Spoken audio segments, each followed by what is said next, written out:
સૌનું મારી ચેનલ પર. તો મિત્રો આ છે ધોરણ 10 બરાબર. ધોરણ 10નું સંસ્કૃતનું પેપરનું સંપૂર્ણ સોલ્યુશન તમને મળશે બરાબર. તો મિત્રો આ વિડીયો તમને બોર્ડ એક્ઝામ આપવા જાય ત્યારે ઘણું કામ આવશે. આપણી વોટ્સઅપની ચેનલની લિંક પણ આ ડિસ્ક્રિપ્શનમાં મૂકેલી છે, એમાં પણ બધા જ વિડીયો છે તમારા માટે. તો મિત્રો સબસ્ક્રાઈબ કરો અને તમારા મિત્રોને પણ શેર કરો. ઓકે, તો ચાલે આપણે વિડીયોની શરૂઆત કરીએ. ઓકે ચાલો, અહીંયા જે આપેલું છે બરાબર, કોઈ પણ એકને આપણે ગુજરાતી ભાષામાં અનુવાદ કરવાનું છે. ઓકે, તો અહીંયા આમ છે જ કે આ બરાબર અહીંયા આપેલું જ છે તતઃ સપ્રભુત્વમ વિચાર્ય વસ્ત્રાંતે. તો અહીંયા એનું આખું ભાષાંતર આપેલું છે મિત્રો. તો આવી રીતે તમારે એનું ભાષાંતર પરીક્ષામાં લખવાનું થતું હોય છે બરાબર ને. ઓકે મિત્રો, તો એ પ્રમાણે તમારે લખી દેવાનું છે. ઓકે, આપણે આગળ વધીએ.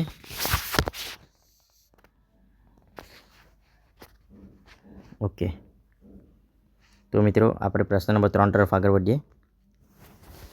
અહીંયા આપણે જોવાનું છે કે હેમચંદ્રાચાર્યેણ રચિતમ સાહિત્યમ ખાલી જગ્યા વર્તતે. તો લક્ષ શ્લોક પરિમિતમ બરાબર, લક્ષ શ્લોક પરિમિતમ તે આન્સર આવશે બરાબર. જલ પ્રવાહે ગુરુ શિષ્ય કિમ દર્શતી, શું જોઈ છે? તો કાષ્ઠખંડમ બરાબર ને, કાષ્ઠખંડમ. પછી આપણે જોવાનું છે ભોજનાંતે કન્યાયં કસ્ય વ્યવસ્થા કૃત્વા, તો તાંબુલસ્ય. ઓકે, પછી ઓકે આપણે પ્રશ્ન નંબર 6 અહીંયા આપેલો છે કે આપણે માતૃભાષામાં જવાબ લખવાનો છે. તો સમુદ્ર સુધી જવામાં કાષ્ઠખંડને કયા કયા વિઘ્નો આવી શકે છે? તો મિત્રો આપણને ખબર છે કે 4 વિઘ્નો આવે છે. તો કાષ્ઠખંડ સમુદ્ર તરફ વહેતો હોય ત્યારે પહેલું વિઘ્ન કાંઠા પરનું જોડાણ હોય છે. બીજું વિઘ્ન છે ભાર વધારે હોવાને કારણે પાણીમાં ડૂબવાની શક્યતા. ત્રીજું વિઘ્ન છે પાણીમાંના વમળામાં ફસાઈ જવું. અને ચોથું વિઘ્ન છે નદીના પાણીથી વિખૂટું પડવું બરાબર. હવે સરોવર જોઈને માછીમારોને શું વિચાર આવ્યો?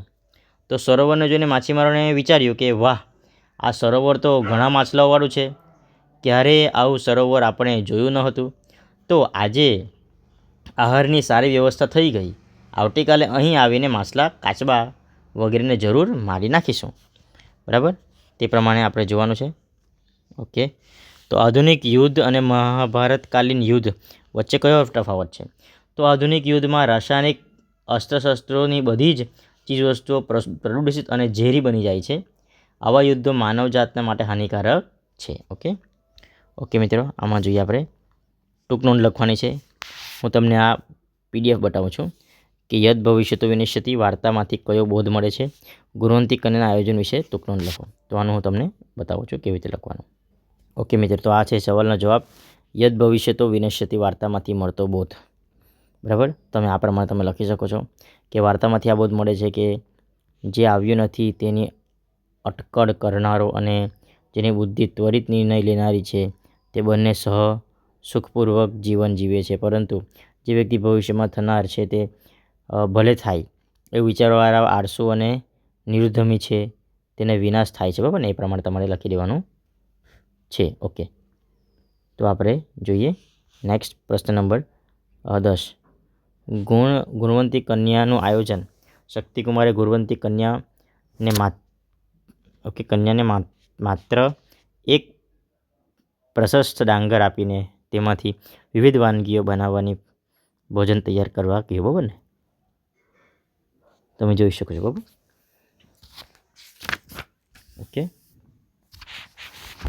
ઓકે, આપણે નેક્સ્ટ પ્રશ્ન નંબર 11 તરફ જઈએ. ઓકે મિત્રો, આ પ્રશ્ન નંબર 11માંથી આપણે શોધીને લખવાનું છે. તો આપણે જોઈશું અહીંયા વિત્તદાસ ક્રીડોસા આસિત. વિત્તદાસ કેવો હતો? તો આપણને ખબર પડે છે અહીંયા કે વિત્તદાસ પ્રભુત લોભ બરાબર, પ્રભુત લોભ હતો. પછી સમૃદ્ધ વણિક આસિત બરાબર ને, એ વણિક પણ હતો. તે પ્રમાણે આન્સર આવશે. પછી વિત્તદાસ પ્રાતિવેશિકા ક આસિત વિત્તદાસસ્ય પ્રાતિવેશિક ક આશ્રિત. તો એનો આન્સર જોઈએ. ઓકે, તો એનો આન્સર બી અહીંયા મળે છે કે કુત્તનાથરાભિ વેશ્ય પ્રતિવેશિકા આશ્રિત. ત્રીજો પ્રશ્ન, એકદા કુત્તનાથેન કિમ ચિંતયત. શું આવશે આન્સરમાં? તો એનો આન્સર આવશે કે ઓકે, અહીંયા આપણે જોઈએ આપણે. ઓકે, તો અહીંયા આન્સર છે કે એકદા કુત્તનાથે ચિંતિત યદમ વિત્તદાસ ધનોકપી લુબ્ધ વર્તતે અથ કેનાપી ઉપાયેન મયા અશો વાંછનીયમ. ઓકે, તો કુત્તનાથ વિત્તદાસસ્ય ગૃહમુપગમ્ય કિમ અકથયત. ઓકે, તો અહીંયા આવે છે આન્સર કે એકદા ગુમેપી વખત ભો, પછી અહીંયાથી આપણે છેલ્લે લખી દેવાનું છે, બરાબર ને? એ પ્રમાણે આનો આન્સર આવશે. આગળ જો. ઓકે, નીચે આપેલા પદ્યખંડનો ગુજરાતી ભાષામાં આપણે અનુવાદ કરવાનો છે મિત્રો. ઓકે, આમાં આપણે જોઈ લઈએ કે શું આપેલું છે. તો પાઠશાલાયામ સમહ મિત્રે, તો કેવી રીતે આપણે જોવાનું છે આમાં? તો ગચ્છ પાઠ તથા પઠ, એટલે મિત્ર સાથે નિસારે જવાનું અને પાઠ ભણવાનું છે, બરાબર ને? તો એવમ સમાદિશત પુત્ર તાત પુત્ર હિતે રત. તો આ પ્રમાણે પુત્ર હિતમાં મગ્ન પિતાએ પુત્રને આદેશ આપ્યો. ત્યજ્ય દુર્જન સંગ, કે દુષ્ટોનો સંગ છોડી દેવાનો, બરાબર? પછી ભજ સાધુ સમાગમમ, સજ્જનોનો શબદ કરવાનો. કુરુ પુણ્ય મહોરાત્ર સ્મર નામ હરે સદા, કે દિવસ અને રાત પુણ્યનું સ્મરણ કરવાનું અને હંમેશા ઈશ્વર નામમાં સ્મરણ રહેવાનું, બરાબર? બંનેમાંથી એક કરવાનું છે. નેક્સ્ટ આપણે જોઈએ, સહ ભગ્નદ્વા વીરથો હતાશ્ચો હતસારથી. તો આમાં એમ કહેવાય છે કે તે ભાંગેલા ધનુષવાળો, રથ વિહોણો થયેલો, હણાયેલો ઘોડાવાળો, હસ્તેનાદ વૈદેહીની પપાત ભુવિ રાવણ, હણાયેલા સારથીવાળો રાવણ સીતાને હાથથી લઈને ભૂમિ પર પાડ્યો, બરાબર? જટાયુષ્ટ મતિક્રમ્ય ટુંડેનાસ્ય ખગાધિપ, પક્ષીઓના રાજા શત્રુનું દમન કરનાર જટાયુ ત્યારે તે વામન બહુન 10 તદા વ્યાપા હરત અરિંદમ પર ચાંચ વડે હુમલો કરીને એના 10 ડાબા બાહુને ઉખાડી નાખ્યા. ઓકે મિત્રો, આ પ્રમાણે છે. હવે આપણે જોવાનું છે અહીંયા કે જયા ક્રીદુષમ ચાચ વદતું, તો શાંતિ વાતમ, બરાબર? શાંતિવતમ. પ્રશ્ન નંબર આપણે 15 જોઈએ. પુરુષ કેન પરીક્ષતે. પુરુષ કેન પરીક્ષતે, તો પુરુષ શીલેન પરીક્ષતે. પછી કતિવિધા ભક્તા ભવતી, કતિવિધા ભક્તા ભવતી, તો કતિવિધા ચતુર્વિધા ભક્તા ભવતી. પછી ગુજરાતી ભાષામાં લખવાનું છે મિત્રો આ બધા આન્સર કે અપવર્ગ પ્રદા શિવની મૂર્તિ 5 વર્ગથી કેવી રીતે રચાયેલી છે. તો અપવર્ગ, તો આપણને ખબર છે કે મોક્ષ આપનારી શિવની મૂર્તિ 5 વર્ગથી આ રીતે રચાયેલી છે કે પિનાક ફણી બાલેન્દુ ભસ્મ મંદા કિનિવા, અર્થાત ભગવાન શબ્દમાં પ વર્ગ, પ ફ બ ભમાંથી, પ પરથી પિનાક, ફ પરથી ફણી, આ રીતે જોયેલું છે, ને? પછી આપણે જોવાનું, ઋષિ સૂર્ય પાસે શાની યાચના કરે છે. તો ઋષિ સૂર્ય પાસે યાચના કરે છે કે હે દેવ સૂર્ય, એ સર્વ દુષ્કર્મો દુર્ગુણો દૂર કરો અને અમારે માટે જે કલ્યાણકારી હોય તે અમને પ્રાપ્ત કરાવો. ભક્ત પોતાના કયા કયા સ્વજનોને છોડી ભવાની માતાને પોતાની એકમાત્ર ગતિ માને છે. તો ભક્ત પોતાના માતા પિતા, બંધુ, પુત્ર પુત્રી, સેવક, સ્વામી કે પત્નીને છોડીને ભવાની માતાને પોતાની એકમાત્ર ગતિ માને છે. સુવર્ણની પરીક્ષા કઈ રીતે થઈ શકાય? બરાબર ને? આપણને ખબર ને સોનાની પરીક્ષા કઈ રીતે થાય. તો સુવર્ણની પરીક્ષા 4 ક્રિયા વડે.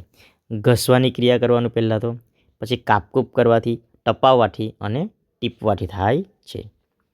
હવે આ શ્લોક છે આપણને ખબર છે. સમગચ્છદ્વમ સમવદ્વમ સંવો મનાંસી જાનતામ દેવા ભાગમ યથા પૂર્વે સંજનાના ઉપાસતે. પછી આપાતસુ રામમ સ્મરેશુ ભીમ દાનેશુ કર્ણ નયનેશુ કૃષ્ણ ભીમશ્ચ પ્રતિજ્ઞા પરિપાલનેશુ વિક્રાંત કાર્યેશુ ભાવંજનેન અનાથો દરિદ્રો જરારયોગયુક્તો મહાક્ષીણદીન સદાચાર્ય વક્ત્રમ વિપત્તો પ્રવિષ્ટ પ્રણસ્ત સદાહમ ગતિસ્ત્વમ તોમેકા ભવાની. મિત્રો, તો આ બધાનું જે આન્સર હું તમને લેખિત સ્વરૂપે બતાવું છું કેવી રીતે લખવાનું છે, બરાબર ને? આ મિત્રો જે પહેલાં હતું આપણે 12નો પ્રશ્નનો જવાબ 12 અને 13, બરાબર તમે જોઈ શકો છો. પછી આ 17 અને 18, બરાબર. પછી આ 19મું, બરાબર. પછી આ 20 અને અમે જે આ શ્લોક કીધું ને આપણે તમને તે 21, 22 અને 23, બરાબર. તે પ્રમાણે ઓકે. આગળ જોઈએ આપણે વિભાગ સી જોઈએ આપણે કે આનું બી આપણે તમારે ગુજરાતીમાં પેલું કરવાનું છે કે સાંડિલ્ય હવે એટલે હાય રે વ્યાઘ્રેન ગૃહિત્યોસ્મી કે વાઘે મને પકડ્યો છે. મોચ્ચ યથ મામ વ્યાઘ્ર મુખાત મને વાઘના મોઢામાંથી છોડાવો, બરાબર. અનાથ એવ વ્યાઘ્રેણ ખાડિતોસ્મી આનાથી માફક વાઘ મને ખાઈ જશે. ઇદમ ખલુ રુધિરમ પ્રસ્રવંતી કંઠાટ ખરેખર ગળામાંથી આ લોહી વહી રહ્યું છે. પારિવ્રાજક કહે છે સાંડિલ્ય ન ભેતવ્યમ ડરવાની જરૂર નથી. ન ભેતવ્યમ ડરવાની જરૂર નથી.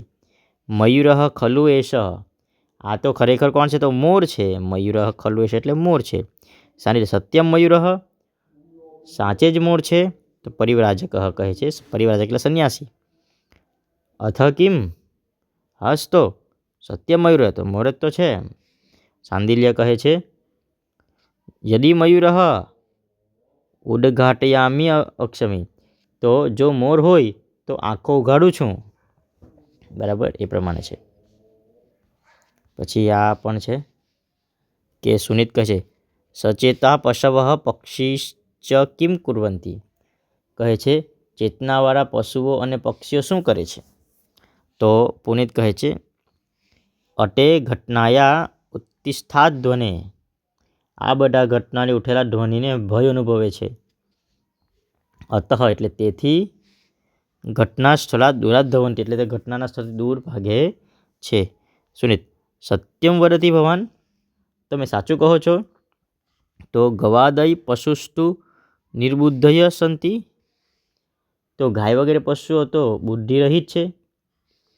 પરંતુ કશ્ચિત સુબુદ્ધિ મનો માનવોપી યદિ ઘટનાસ્થળ દૂરત ધાવતી તરી પશુરેવ સ એટલે કે એ કહે છે કે ગાય વગેરે તો બુદ્ધિ રહી છે, પણ શું બુદ્ધિવાળા માણસ પણ જો ઘટના સ્થળથી દૂર ભાગી જાય તો તે પશુ જ છે, બરાબર ને?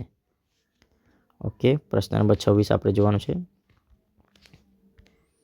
આ અક્ષાન વિમુચ્ય ભવન એટલે એમાં આવશે ઘટોત્કચ. ચંદ્રગુપ્તસ્ય રાજ્ય અપરિગ્રહ ચલાનામ એટલે એમાં શું આવશે? ચંદ્રગુપ્ત.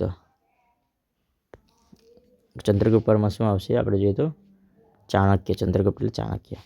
ન તાવત પશ્યતિ સાંડિલ્ય, બરાબર. હવે આપણે જોવાનું છે કે કયા મનુષ્ય સાથે પથ્થર સરખામાં આવ્યો છે. એટલે આપણને ખબર જ છે કે દુર્ઘટનાના સાક્ષીરૂપ બનેલા માણસ દુર્ઘટનાથી ઘવાયેલા દુઃખી માણસને જોઈને જો દુઃખ અનુભવ કરવો જોઈએ, જે એવા માણસો જોતા હોવા છતાં પણ દુઃખનો અનુભવ નથી કરતા તેને પથ્થરરૂપ કહે છે. ચાણક્ય ચંદનદાસને કઈ રીતે ભય બતાવે છે? તો આનો અને આન્સર આ 29 થી 31નો આન્સર હું તમને બતાવું છું. ઓકે મિત્રો, તમે જોઈ શકો છો 29 એટલે 31નો આન્સર, બરાબર. પછી 32માં સવાલ છે કૃષ્ણનો સંદેશ, એ પણ તમે જોઈ શકો. અને ચંદનદાસની મિત્ર પ્રત્યે વફાદારી.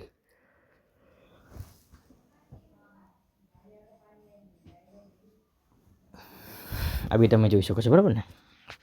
ઓકે, હવે આપણે જોઈએ પ્રશ્ન નંબર 35 તરફ. ઓકે, તો અહીંયા પથ્થરો શું આપેલું છે? પથ્થરો અચેતન હોય છે, તો પ્રસ્તરોનું શું થશે? બહુવચન એટલે પ્રસ્તરા અચેતના ભવંતી. અમે દૂતોને હરનારા નથી, તો અહમ એટલે તો વયમ આવે. વયમ દૂધઘાતકા ન. આપણા 3 કર્તવ્ય છે. આપણા એટલે પાછું અસ્માકમ આવશે. અસ્માકમ ત્રીણી કર્તવ્યાની સંતિ. ઓકે, હવે આપણે આમાં જોવાનું છે કે અદ્વૈતી નામરૂપે ષષ્ઠી વિભક્તિ આપણે જોવાનું છે, બરાબર? તેના પહેલાં આપણે ઓકે 38માં જોવાનું છે. અહીંયા 38માં ઓકે, વૃત્તિ શબ્દસ્ય સમાનાર્થી શબ્દ કયો છે વૃત્તિનો? તો જીવનચર્યા. નેક્સ્ટ, ધર્મ શબ્દસ્ય વિરુદ્ધાર્થક શબ્દસ્ય અધોદત્તેભ્ય વિકલ્પેનભ્ય ચિત્વા લિખત. તો શું આવશે ધર્મનું વિરુદ્ધાર્થી? અધર્મ. અધોદત્તેભ્ય ક્રિયાપદેભ્ય વર્તમાન કાલસ્ય ઉત્તમ પુરુષસ્ય. ઉત્તમ પુરુષ આપણને ખબર મી વહ મહ, તો અહીંયા આપેલું છે ઉત્તમ પુરુષ એટલે મી વહ મહ, બહુવચન એટલે મહ આવશે, બરાબર ને? સામાન્ય ભવિષ્યકાળ એટલે ઈષ્યા, એકવચન એટલે ઈષ્યામી. 42માં પર જોઈએ ક્રિયાપદ આજ્ઞાર્થ એટલે ટુ વાળું આવશે. લિખતું કે લિખંતું, પણ એકવચન હોય તો લિખતું, બહુવચન હોય તો લિખંતું. ઓકે, વિદ્યાર્થ અન્ય પુરુષસ્ય બહુવચનસ્ય રૂપ ચિત્વા લિખત. તો આમાં આન્સર શું આવશે? આપણે દેહયુ.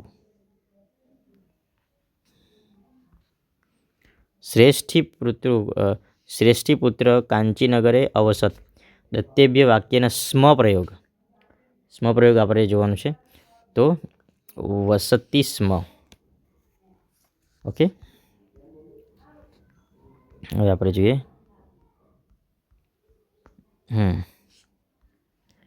ષષ્ઠી વિભક્તિ બહુવચનસ્ય. તો આમાં આપણને ખબર છે શું આવશે? શિષ્યાણામ. પછી દ્વિતીય વિભક્તિ તો પૂજામ, રામઃ રામમ, તે પ્રમાણે. ઉપપદ પ્રયોગમ,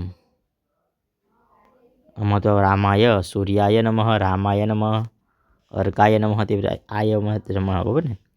ઈશ્વર 14માં શું આવશે? એકઃ. ઈશ્વર એક અસ્તિ. હવે અહીંયા આપણે જોવાનું છે અતઃ કેનાપી ઉપાયેન મયા અસો વાંચનીયનું શું આવશે? ઓકે, તો કયો કૃદંત છે? વિધ્યર્થ કૃદંત. અધોદત્તવ્ય પદસ્ય સંધિ વિચ્છેદ કરવાનું છે. શાશ્વતોયમ. ઓકે, તો શાશ્વત અને અયમ. શાશ્વત આવશે, બરાબર ને? શાશ્વત અને અયમ. ઓકે, મમેવ એટલે મમેવ, મમ એવ. ભયાભયનું શું થશે? તો દ્વંદ્વ સમાસ. ધવલકેશ એટલે બહુવ્રીહી સમાસ. ઓકે મિત્રો, હવે એને પેલું પદ પ્રમાણે લખવાનું છે. તો સૌથી પહેલો આવશે વિક્રમવાળો જ આવશે, બરાબર ને?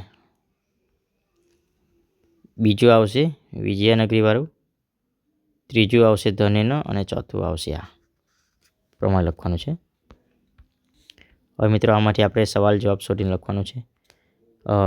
ક્રિદુષા જના વિશ્વસ્ય કલ્યાણ કાર્ય, તો પરોપકારશીલ જના. કહ દેવાના રક્ષાયો નિજ શરીરમ અચ્છેત, તો દિધીચી. શું આવશે મિત્રો?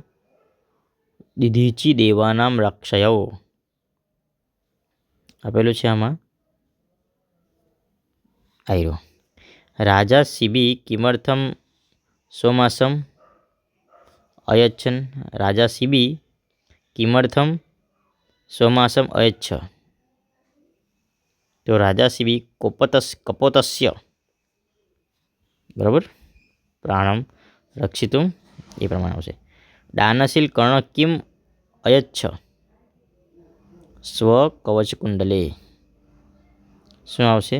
સ્વ કવચ કુંડલે. ઓકે, જોઈએ આપણે અહીંયા કવિદંડી. કવિદંડી આવશે 10 કુમાર ચરિતમ. ભાસ એટલે આવશે દૂઢ ઘટોત્કચમ. કાલિદાસ એટલે માલવિક અગ્નિમિત્રમ. તો આ અંડરલાઇન વર્ડ્સને આપણે સારું પરફેક્ટ કરવાનું છે. તો સિદ્ધાંતસ્ય, તો આ ટપકોનું શું આવશે? અહીંયા રૂપાંતર સિદ્ધાંત